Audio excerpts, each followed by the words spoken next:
What up, you guys? This is Steven, and I'm back with another news article analysis. And this news article analysis is more or less going to be a continuation of a previous news article analysis that I did. I did a news article analysis about m-flo's Taku Takahashi, and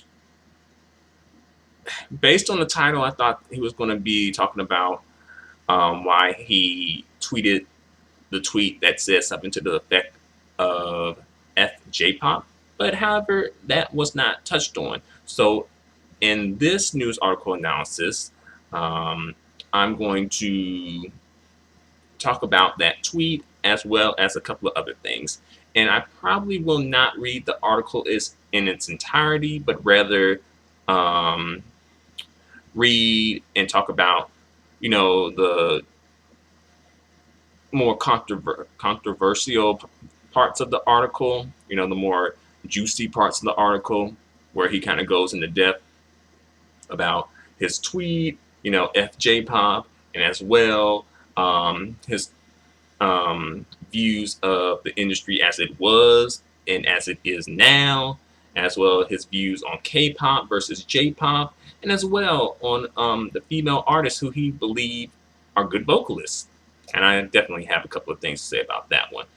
So, before I do that, I just want to give a shout out to the website I got the article from. It's called japantimes.co.jp. And the Japan Times is like an English language newspaper based in Japan, I believe. So, shout out to them and thanks a lot. All right, here we go. Let's see. All right. Taku Takahashi wants you to know he's a positive person. The producer and DJ, who is one half of the group m-flo, says that when he controversially tweeted, quote unquote, F JPop 2012, 3 years ago, it was more of a plea for something new than old fashioned net rage. Okay, so I'm guessing he may have encountered some controversy because he tweeted F JPop. And perhaps maybe his career wasn't really at a good point. So then people might have been thinking, okay, you're saying F JPop because you ain't getting play from the industry, perhaps. But then again, he's like, I guess, would be considered more of a rapper. But I guess he kind of can fall into J-pop as well. So let's go on to the next part. Quote unquote, and this is from him, it was about the industry and the format. Takahashi tells the Japanese Times, when the term J-pop was created, it was an alternative. People needed it in the 90s to separate themselves from Kyoyoku, Japanese style pop music. I think that's how you say it. Kyoyoku. So Japanese style pop music. J-pop, on the other hand, J-pop on the other hand, had more of an American or European influence, so it needed a name. People like Tetsuya Komuro, and Messiah, I guess they would be like the examples of J-pop. But it's not something different anymore. We call everything J-pop. Yeah, that's how I view it. Whether it has an American influence, a European influence, some other type of foreign influence, or either just a Japanese style music. I just would refer to it as J-pop. But I didn't know that there was a separation, and I didn't know that the term J-pop came around the 90s. I thought the term J-pop was older than the 90s. I thought it was more going back toward like the 60s maybe. So, thanks for educating me, Taku. All right, next. A lot of people were offended by my tweet, but I didn't mean to offend them. If I meet them face to face, I'll apologize. I didn't think it was going to blow up the way it did. I just wanted a challenge for myself and the system. Okay, and he probably wanted some attention too, And let's face it, people in the industry do want their attention, you know. But hey, at least he's owning up to it, sort of. And I guess, hmm, it took him 3 years to address this stuff. I don't know why it took him 3 years though. Why did it take that long? Because based on his exclamation, exclamation, yeah, exclamation. Based on that, it seemed like okay that his it's not really controversial. You know, he was talking about a different J-pop apparently. Even though I think he should know by now that people aren't going to view it that way when he tweet about it, though. People are going to view it as one big whole, not like, okay, J-pop pre-90s versus J-pop 90s and forward. People aren't going to view it like that when he says J-pop. So he should have specified what he was talking about. But, you know, that'll learn him. All right, next. The system is something Takahashi knows about firsthand. He debuted with m-flo partner Verbal, aka Verbal, in 1998, and this August marked a decade since the release of m-flo's first album to hit #1 on the charts, quote unquote, Beat Space Nine. All right. So right now he's about to go into about his views on the industry, about how it was versus how it is now. And I'm interested to hear that. So I'm going to read that. Hopefully you guys are interested too. So here I go. The whole scheme is different, Takahashi says when asked about how things have changed in the past 10 years. Back in the day, the business model was based on how many CDs you sold. Japan is still is still the #1 CD selling country in the world, but we're dying slowly. Now people are using iTunes, renting CDs, and listening on YouTube. Okay, first things first, I think the United States is #1 when it comes to selling CDs, to keep it real. But I will say that Japan is a strong #2, unless there's some figures that I don't know about that makes Japan #1 now.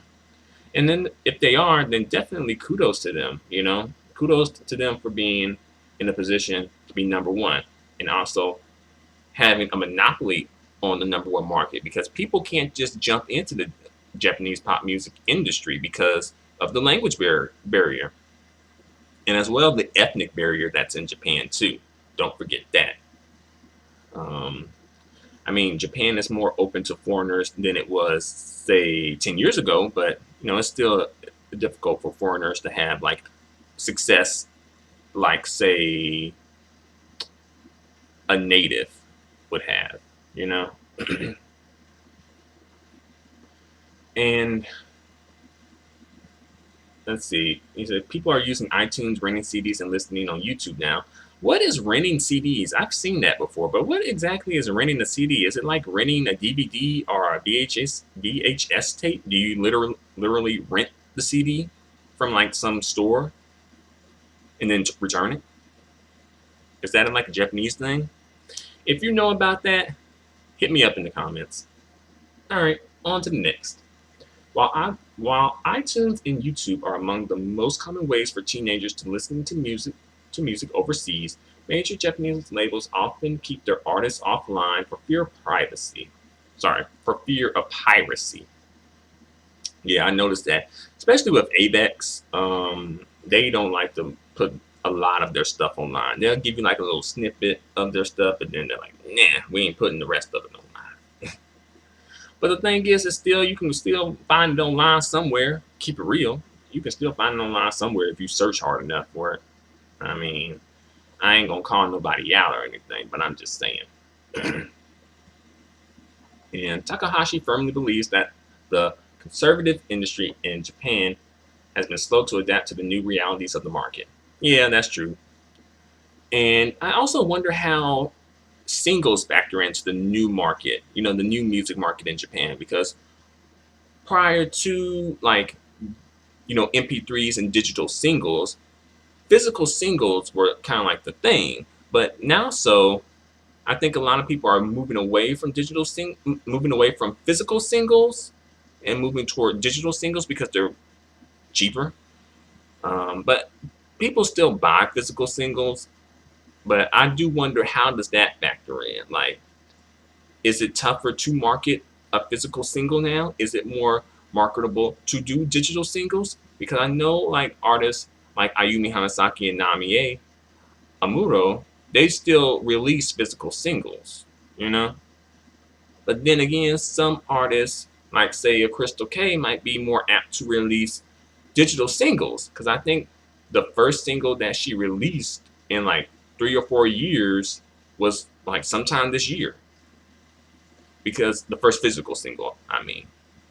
Because before that, she was just releasing digital singles only. And I think it has to do with the sales, I guess. Okay, on to the next. Let's see. Quote unquote, how can you buy Japanese music internationally? He asked. The label should have been aware of how to sell things on iTunes earlier. That's true. We should have been going to conventions and meeting fans back when labels had more money. We didn't look abroad like we should have because we were content with the domestic market since we were selling so many CDs. That's true. Especially back in like, the heyday when people were like selling millions of singles left and right, Now it ain't like that no more. Um, and also, Japanese music is a lot more expensive than other music markets, and I guess that's because of the price of living in Japan. So for me, coming from the American music market, I'm like, wow, this CD is really expensive, you know.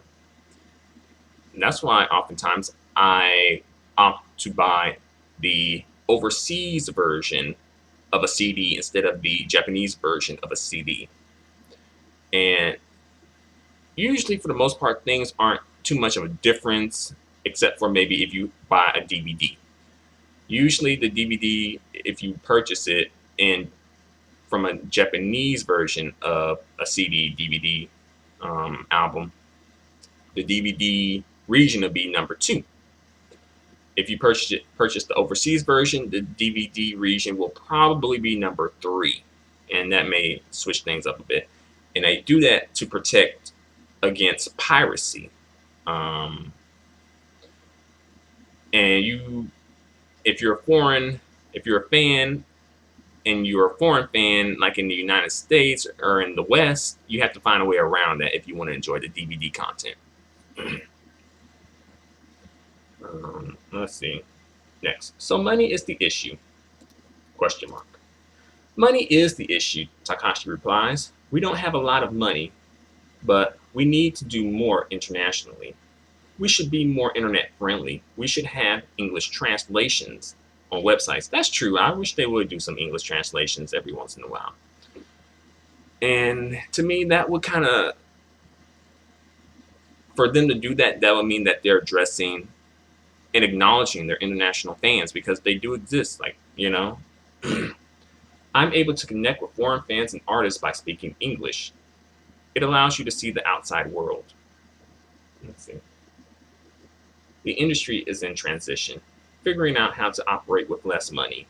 We have to. 15 years ago, there was more space for something different, and m-flo was fortunate to debut at the time. We wouldn't have been signed if we debuted now. We'd probably be on a net label. I never heard of a net label. I guess that's the internet music label or something. So yeah, the barrier to enter the music industry at this point is pretty high. It's pretty tough to overcome and surpass.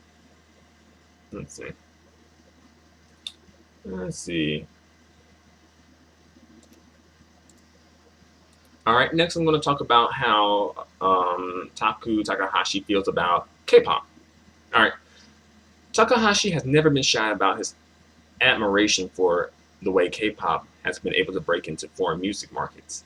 Quote unquote, K-pop knew to expand overseas, he said, but they were forced to since they went bankrupt. Possible shade, but I didn't know that the industry went bankrupt. I didn't know that. I guess that would explain some things, though. But the Koreans are definitely better singers and dancers. Dancers, perhaps. I think so. Singers, I'm not sure about. But then again, is Japan really the most singingest place ever?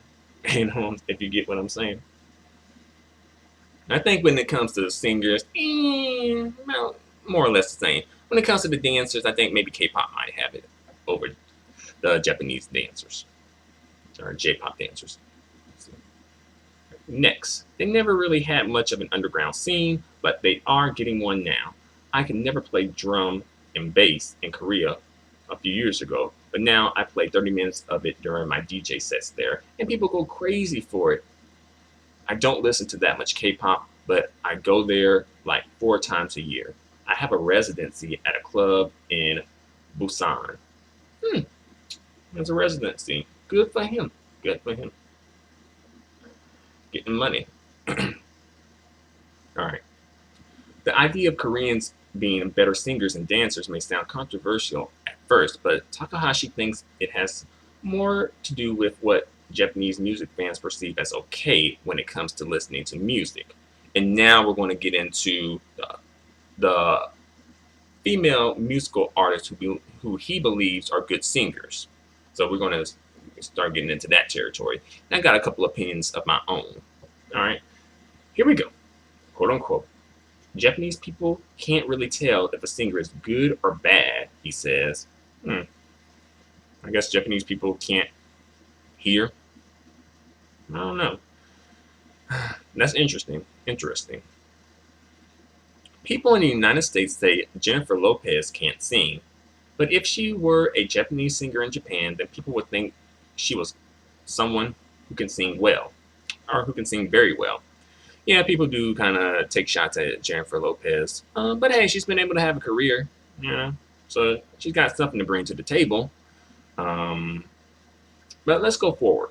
You know, the inability to differentiate between what's good and what's not good may come from a tendency in Japanese music journalism to shy away from criticizing people of importance. I didn't know that. Because usually in American journalism, people do kind of play that role, but also on the other hand, American journalism, people do like to sort of like go in on people of importance too, you know. Right, next, when the press didn't point out what's bad, though, fans are less likely to realize what's exceptional. When it comes to good Japanese singers, Takahashi believes strongly in a few. All right, so next he's going to give out his list of who he thinks are some good singers, at least female singers anyway. All right, here's the list, y'all. Here we go. Utada Hikaru. And ultimately, I'm like, okay. Ultimately, I begrudgingly accept that. And this is why I begrudgingly accept that. Because I do think that Utada Hikaru does have vocal talent. I do think she can sing. However, based on what I've heard, maybe he's heard some different stuff, but based on what I've heard, I always get the feeling that she's holding back when it comes to her singing voice, and she's not using it to its ability, and that sort of weighs on me a little bit because I'm like, you got the goods, you know, you got the package that you need to pull this off, but you're not quite doing it, you know, because Utada, she does kind of like sing, it's like,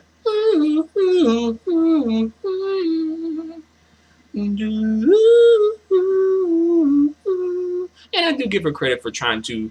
She does. I will give her credit. I will say that she does kind of really use her voice as an instrument.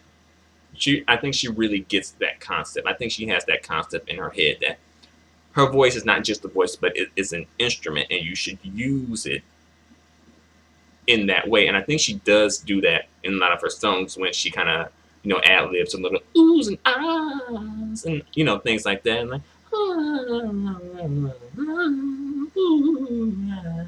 things like that. So that's why I ultimately give Utada Hikaru a pass. But I would like her. I would like to really see Utana one day just go all out with her singing. Like, can I see that somewhere? Hopefully, when she get back in the industry again, and put an end to her hiatus, and we can see that. All right, Crystal K. I'll give her. I'll agree with that. I think Crystal K got some good vocals, based on what I've heard. Jasmine, I never listened to her. I've heard of her. Y'all let me know if y'all agree with that or not. AI or I. I'm guessing this is the rapper slash singer I who collaborates with Namie Amuro a lot, and I pretty much only heard her raps, except I did hear her sing one time, and she was singing in English, and her voice was off. I feel like she has the voice to perhaps pull something like that off, maybe. But I feel like her voice, based on the record that I heard, wasn't up to par. I think the song was called Story, the English version of the song Story. I don't know if there was something else with that title or not. Let's see. Next one is Amelia Kato. I think I have listened to her before, but I can't really say yay or nay. And also Yui. And he says he can name those off the top of his head. Right? And he goes on to say that these women are inspired by American R&B, but I don't think that this influence is the sole reason why they are good singers. We don't have a lot of good singers. I don't think the industry is good at putting them out. We have a lot of great producers, though. Okay, now let me sound off and give more what I think. Okay, first of all, I know I'm coming from like a place of bias, but I kind of feel like Namie Amuro should have been included in this list, or at least given an honorable mention. And the reason I think that is because like Namie has definitely come a long way. I feel like what he's saying applied to Namie at the beginning of her career, but she did work on improving her voice, and she did come along, or she has come a long way with her voice. And also just her tone in general. Like, you don't have that tone, or at least I'm not used to hearing that tone when it comes to Japanese female singers. Like, her tone itself should probably at least give her honorable mention. But then again, this is his list, and that's what he thinks. And as well, he said it was off the top of his head. On the other hand, I could see why he wouldn't mention someone like Ayumi Hamasaki. No shade to Ayumi. I do like Ayumi, and you know, she's probably like she's definitely like one of my top favorite, Asian pop music artists. Definitely top J-pop artist for me personally. But I can understand why he didn't mention her, because maybe Ayumi's voice isn't to his liking, because he likes more of the R&B style of singing, while Ayumi is more, I'm not quite sure what to classify it as, but it's more like the stereotypical female Japanese shrill singing voice, where she's like, "Oh, oh boy, Teru, you and me. So 1, 2, 3, 4, hikazu, 1, 2 step, you so yate. Na na na na na na na na na ita ito. 1, 2, 3, 4, iskata. 1, 2 step, you so ji. So wow wow." If you listen to Ayumi, you know what's up. So I can understand why he didn't mention Ayumi. But I think Ayumi, she cool. She okay. I wouldn't say she is like like the top vocalist ever. Definitely not. But she cool. But again, I can understand why he didn't mention her. Kodokumi, I can understand why he didn't mention her, because her voice sounds a little odd to me. Sometimes the oddness does work though, but sometimes it doesn't work. So it's kind of hit or miss when it comes to Kodakumi for me. One singer that I do feel that he should have mentioned was Hitomi Shimatani. Some of you guys may know her. She sung the song Papillon, Papillon, as well the song Angelus. If any of you guys are familiar with, I think Inuyasha, I think it may have aired on that show. She sung the song Angelus as well as Perseus. Some of you may be familiar with that song. But yeah, like, she really can sing. To me, I think she's probably one of the top singers that Japan can offer, at least one of the top singers in the industry. Like, her high notes, like, she has these soaring high notes that really, like, can touch your soul. You know, like, oh, well, I can't do it, but she can do it. And she has like these soaring operatic high notes or operatic high notes. Then I'm like, whoa, like, she's doing a thing. And as well, like, some of her ad libs in her songs when she's doing this opera sounding, her opera voice. And also, I have seen her perform live on occasions, and she has been able to do it live too. So definitely checkpoint to her. And I think she should have been mentioned too, but then again, she's not that popular. So she probably wasn't in his mind at the time. But I think she does need to be given her kudos because her music career is pretty much defunct at this point. But to me, she has a really good voice that I don't think was given its just due. You know, what it deserved, the attention that it deserved. But yeah, like, she can really, to me, she can sing. She could probably be outdoing like the chick, pretty much all these chicks on the list. Really, I think, you know, she could probably outdo all these chicks on the list to keep it real with her high notes and stuff and her soaring high notes. But I think I've gone on for long enough. Feel free to let me know what you guys think. Feel free to comment. Feel free to subscribe. Feel free to give me a thumbs up.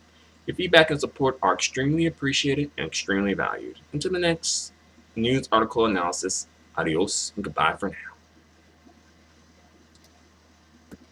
Yeah. One more thing, if you do want to hear an example of what I'm talking about when it comes to Hitomi Shimantani, look up her song Mermaid and just listen to that song and you'll get what I'm talking about. Hitomi Shimantani is spelled, her first name is Hitome, scratch that, Tomi, as in Hitomi, and her last name is Shimantani. And I believe that is spelled, I'm not sure. Shimantani, Shimantana,